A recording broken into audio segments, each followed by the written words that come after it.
కంసుడి అంతం ఎలా జరిగింది తెలుసా?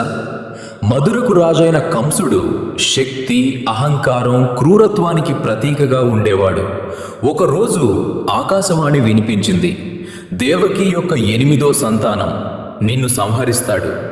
ఆ మాట విన్న క్షణం నుంచి కంసుడు భయంతో జీవించాడు. దేవకీకి పుట్టిన ప్రతి శిశువును క్రూరంగా హతమార్చాడు. కానీ విధిని ఎవరు ఆపగలరు?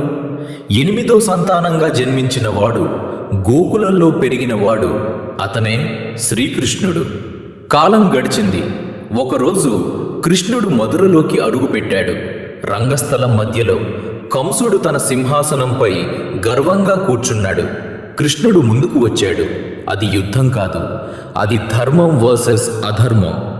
ఒక్క క్షణం కృష్ణుడు కంసుడిని పట్టుకుని అతని అహంకారాన్ని నేలకూల్చేశాడు. అలా ఒక రాజు కాదు, ఒక అహంకారం అంతమైంది. ధర్మం గెలిచింది. నీ జీవితంలో కూడా అధర్మం ఎంత బలంగా ఉన్నా సత్యం ఎప్పటికీ గెలుస్తుంది. జై శ్రీకృష్ణ. ఇలాంటి భక్తి కథల కోసం మన ఛానల్ ఫాలో అవ్వండి. ఇంకో శక్తివంతమైన వీడియో కోసం కావాలి అంటే నెక్స్ట్ వీడియో మిస్ అవ్వకండి.